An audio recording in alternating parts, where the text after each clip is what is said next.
How to read a collective bargaining agreement. What is a collective bargaining agreement, or simply known as a CBA? A collective bargaining agreement, or CBA, are terms that refer to a written, mutually binding agreement that results from direct negotiation between the employer and the exclusive representative for a group of employees. If we look at the common framework of a contract, we understand both parties have vested interest, rights, and responsibilities under the CBA, and in the end though, the CBA is designed to be the common framework within which both parties can be successful. Now that you have a specific idea of what a contract is, let's move forward. The most used section of a contract will be the table of contents. It is a quick reference to articles in the contract. Let's take a look at some of the headings and its meanings. Keep in mind now, contracts differ, but the base are normally the same. As we're looking at the table of contents, we see preamble. That will establish the employer and the union. Union recognition. This tells you who is and who is not covered under the said agreement. Union security. This section states when an employee must join the union or pay a fee. Hours and overtime. It may have the established workweek schedule, but you will find overtime hours and its rate of pay. Vacation. This will show how much vacation time an employee would be entitled to, how long it would take to accumulate, how it should be taken, and what happens if you work during vacation. Sick leave tells you how you would accrue sick leave, how it can be used, and what you would need to become eligible. Holidays. This tells us what holidays are covered under the contract. What happens if you work on a holiday? What happens if you're off?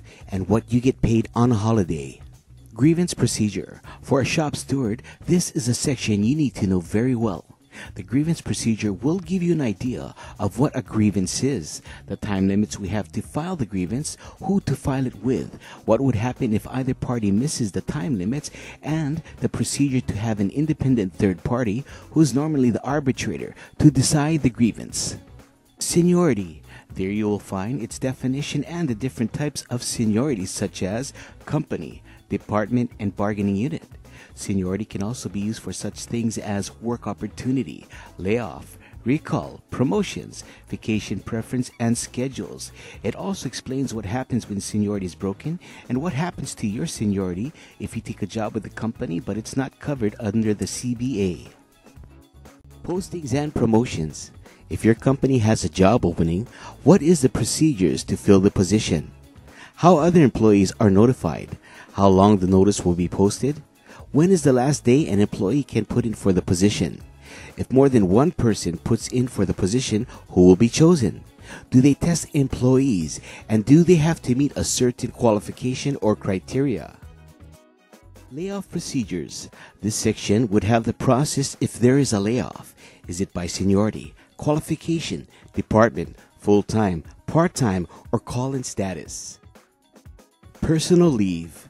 Tells us if the company has leave without pay, for how long, what type of document is needed for the leave, how long for medical leave before you lose seniority, can you take a leave of absence, what is FMLA and HFLA leave. Pension. Your contract might have a defined benefit pension, Western Conference, Teamsters Trucker, or a 401k. It should tell you how much is being contributed on your behalf, and or do you have to contribute to it. Management rights. This tells us what management can do unless the contract says otherwise. This section will have a lot of interpretations. If there's an issue and the contract is not clear, it is best you call your business agent. Just cause. Just cause is one such right, providing important protections against arbitrary or unfair termination and other forms of inappropriate workplace discipline. Just cause has become a common standard in labor arbitration and is included in labor union contracts as a form of job security. Savings clause. If a section in the contract is illegal, or if laws change and a section of the contract becomes illegal, the law could supersede the CBA. No strike, no lockout. During the term of the contract, the union will not strike. The employer cannot lock the employees out. Once the contract has expired and no extension has been agreed to, either party can, for union, strike, for employer, can lock out the employees. Modification of agreement. This would clearly state the only way the contract can be modified. Typically, both parties, company and union, must agree in writing. Successors and assigns. Successors and assigns provides guidelines if a company is sold and what happens with the employees and the contract. Duration.